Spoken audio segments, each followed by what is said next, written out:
Hello dear everyone, कैसे हो आप सभी? बिल्कुल ठीक ठाक। तो देखिए, आज हम लोग पढ़ेंगे एमसीक्यूज़ ऑफ पॉलीमर। तो जैसा कि आप सभी को अभी पता चल चुका है कि अभी सिर्फ कॉम्पिटिटिव एग्ज़ाम के लिए ही एमसीक्यूज़ ज़रूरी नहीं है।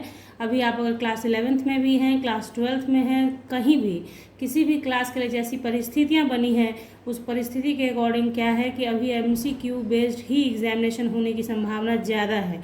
और साथ ही साथ ये भी है, क्लास 12th का एग्ज़ाम देना है तो उसमें भी क्या है कि पॉसिबिलिटी बन रही है कि ऑनलाइन एग्ज़ाम आपका हो सकता है। तो ऑनलाइन एग्ज़ाम ज़्यादातर एमसीक्यू बेस्ड ही होते हैं, इसलिए एमसीक्यू क्वेश्चंस करना बहुत ज़रूरी होता है।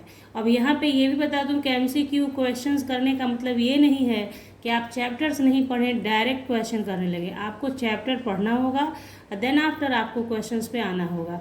तो पॉलीमर के चैप्टर का रिवीजन करने के लिए मैंने फुल चैप्टर रिवीजन दिया हुआ है आपको अपने अपने चैनल पे। तो उसका लिंक प्रोवाइड कर दूंगी डिस्क्रिप्शन बॉक्स में, तो वहाँ से आप पहले पॉलीमर का फुल रिवीजन कर लीजिए। 30 मिनट का वीडियो है, एक बार ही आप देख लेंगे तो आपका पूरा रिवीजन हो जाएगा। उसके बाद ये क्वेश्चंस आपके लिए बहुत ईजी हो जाएंगे। ठीक है, तो चलिए स्टार्ट करते हैं अपना क्लास। ये इतना सा इंट्रो आपको देना बहुत ज़रूरी था, क्योंकि आप समझ सकें कि एमसीक्यू क्यों इतना ज़रूरी है। तो चलिए क्वेश्चन नंबर 1 देखते हैं अपना क्या है। Raw material use in making nylon 66 is. Nylon 66 के बनने में रॉ मटेरियल कौन सा यूज होता है? ठीक है, तो जिसमें 4 ऑप्शंस दिए हैं, adipic acid, butadiene, ethylene, methyl methacrylate. ठीक है, तो इसमें आपको अब नायलॉन 66 के बनने में कौन सा यूज होता है रॉ मटेरियल, आपको जानकारी होनी चाहिए। तो आपको बता दूं कि नायलॉन 66 बनने में एडिपिक एसिड और हेक्सामेथाइलिन डायएमीन का इस्तेमाल होता है। नायलॉन 66 जो बनता है, देखिए क्वेश्चन नंबर 1 है हमारा, raw material used in making nylon 66, यानी नायलॉन 66 के बनने में कौन सा रॉ मटेरियल का इस्तेमाल होता है। तो ऑप्शन है adipic acid, butadiene, ethylene, methyl methacrylate. ठीक है, तो नायलॉन 66 एक कोपॉलीमर है जो बनता है एडिपिक एसिड, जिसका फॉर्मूला यहाँ मैंने लिखा है, इसे ध्यान से याद रखिएगा। एडिपिक एसिड एंड हेक्सामेथाइलिन डायएमीन का कोपॉलीमर है।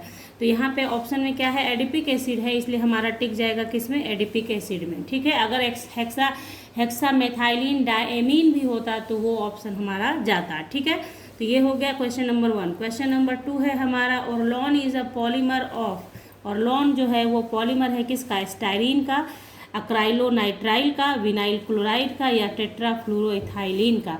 तो इसमें आपका सही आंसर है एक्राइलोनाइट्राइल का। ठीक है, ये एक पॉलीमर है एक्राइलोनाइट्राइल का, जिसका फॉर्मूला होता है CH2 डबल बॉन्ड CHCN। ठीक है, ये है एक्राइलोनाइट्राइल। ठीक है, ये फॉर्मूला भी ध्यान में रखिए। तो ये सारा उस चैप्टर में मैंने पढ़ाया हुआ है, आप उसे पढ़ लेंगे एक बारी तो आपके समझ में आ जाएगा। ठीक है, अब देखते हैं नेक्स्ट क्वेश्चन हम लोग। क्वेश्चन नंबर 3 है हमारा, which of the following belong to the class of natural polymers. इसमें से जो ऑप्शंस दे रखा है, इसमें से कौन सा नेचुरल पॉलीमर के क्लास में आता है। तो ऑप्शन है protein, rubber, cellulose and all. तो यहाँ पे देखिए, प्रोटीन्स भी आपका नेचुरल है, रबर भी नेचुरल है, सेलुलोज तो नेचुरल है ही है। तो इसमें ऑप्शन कौन सा जाएगा हमारा, ऑल। ठीक है, नेक्स्ट क्वेश्चन देखते हैं हम लोग। तो देखिए यहाँ पॉलीमर है, पॉलीमर्स का क्या होता है, एब्सोल्यूट मॉलिक्यूलर वेट होता है, एवरेज मॉलिक्यूलर वेट होता है, लो मॉलिक्यूलर वेट होता है, या एब्सोल्यूट मेल्टिंग पॉइंट होता है। तो सबसे पहली बात, पॉलीमर्स जो है वो मतलब नंबर ऑफ मॉलिक्यूल्स के मिलने से बनता है। बहुत सारे मॉलिक्यूल्स जब एक दूसरे से मिलते हैं, कंबाइंड होते हैं, तब पॉलीमर्स बनता है, ढेर सारे मोनोमर्स के मिलने से। तो यहाँ पे क्या है, एब्सोल्यूट मॉलिक्यूलर वेट नहीं हो सकता है, क्योंकि जब एडिशन होता है तो कुछ ना कुछ एलिमिनेशन भी होता है। मतलब ये आप समझ रहे हैं कि कुछ कुछ एलिमिनेट होता है, कहीं वाटर मॉलिक्यूल एलिमिनेट होता है, कहीं पे अमोनिया एलिमिनेट होता है। तो एब्सोल्यूट मॉलिक्यूलर वेट नहीं हो सकता है। क्या होगा इसमें, एवरेज मॉलिक्यूलर वेट होता है, किसका, पॉलीमर का। पॉलीमर का क्या होता है, एवरेज मॉलिक्यूलर वेट होता है, ये प्रॉपर्टी है पॉलीमर्स की। ठीक है, नेक्स्ट क्वेश्चन देखते हैं हम लोग। देखिए क्वेश्चन नंबर 5 है हमारा, पॉलीमराइजेशन इन विच 2 और more chemically different monomers take part is called. तो ये एक डेफिनेशन है पॉलीमर का। टाइप्स ऑफ पॉलीमर्स में डेफिनेशन आता है कि पॉलीमराइजेशन इन विच 2 और more chemically different monomers take part is called addition polymerization, co polymerization, chain polymerization, homo polymerization. तो होमो तो हो ही नहीं सकता है क्योंकि डिफरेंट है, तो होमो नहीं होगा, ठीक है। होमो मतलब वन, एक ही होता है, तो होमो नहीं हो सकता है। तो दो जब होता है, ये आप हमेशा ही रखिए, दो केमिकली डिफरेंट मोनोमर्स जब होते हैं तो उसे बोलते हैं कोपॉलीमर्स। बस इतना सा याद रखिएगा, केमिकली डिफरेंट मोनोमर्स होंगे तो उसे कोपॉलीमर कहते हैं।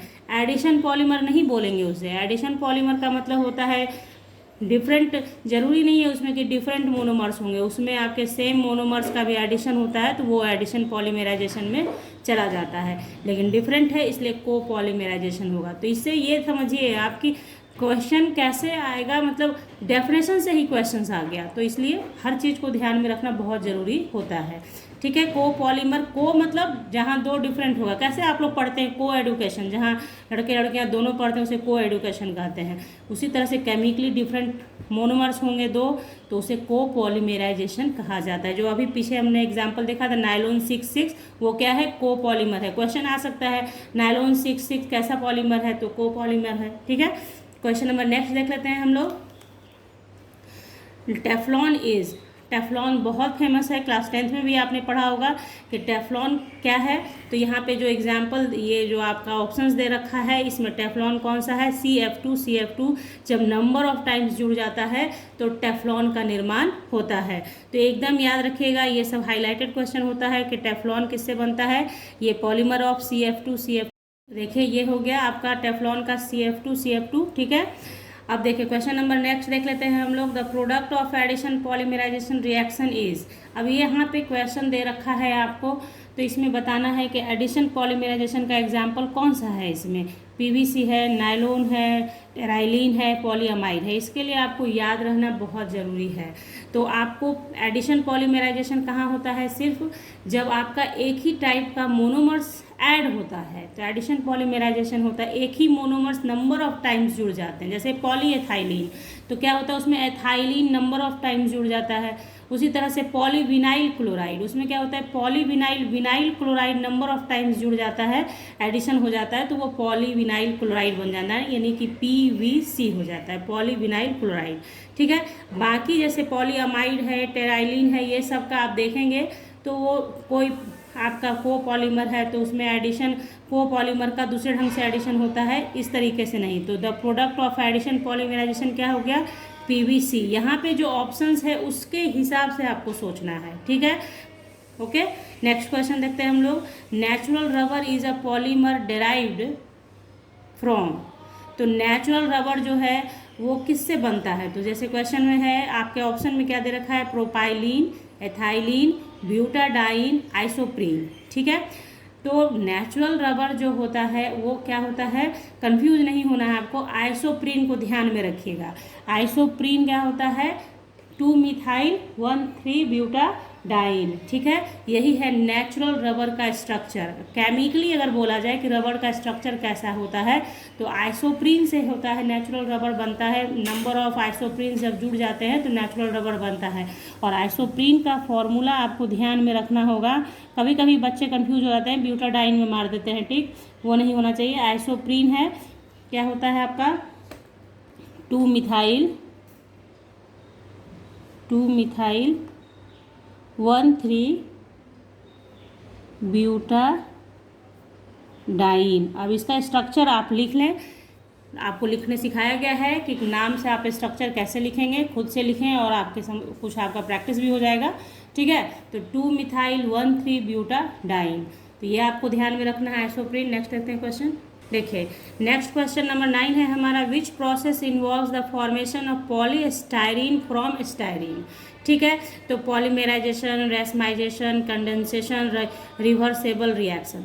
तो ओबियस है कि पॉलीस्टाइरीन बनना है किससे, स्टाइरीन से, तो उस प्रोसेस को क्या बोलेंगे, पॉलीमराइजेशन बोलेंगे, ठीक है। तो पॉलीमराइजेशन, ये सब का कुछ ना कुछ मीनिंग होता है। रेसमाइजेशन जो होता है वो आपको आइसोमर्स में आता है। तो इस तरह से पॉलीमराइजेशन प्रोसेस हुआ पॉलीस्टाइरीन का स्टाइरीन से बढ़ना। तो स्टाइरीन का फॉर्मूला आपको बता दूं, C6H5CH डबल बॉन्ड CH2, यानी कि इस तरीके से बेंजीन रिंग आपको बना लेना है और उसके ऊपर CH डबल बॉन्ड CH2, ये है स्टाइरीन। यही जब नंबर ऑफ टाइम्स जुड़ता है तो पॉलीस्टाइरीन बनता है। ये बताने के पीछे रीज़न ये है कि क्वेश्चन जरूरी नहीं है कि यही आएगा, पॉलीस्टाइरीन का फॉर्मूला भी लिख सकता है। मतलब स्टाइरीन लिख के नहीं देगा, ये लिख देगा, इसके बारे में पूछेगा कि इससे क्या बनेगा, तो ये स्टाइरीन है तो इससे पॉलीस्टाइरीन बनेगा। बात आ रही समझ में आपके कैसे कैसे क्वेश्चन आ सकते हैं। नेक्स्ट क्वेश्चन देख लेते हैं हम लोग। Rubber is heated with sulphur and the process is known as. तो रबर जब सल्फर के साथ हीट किया जाता है तभी आपका रबर सॉफ्ट होता है, इलास्टिसिटी आती है, उसमें स्ट्रॉन्ग होता है। जो रबर बैंड बनाया जाता है ये सल्फर के साथ हीट करने के बाद ही बनाया जाता है, नहीं तो उसके पहले रबर जैसे खींचोगे टूट जाता है।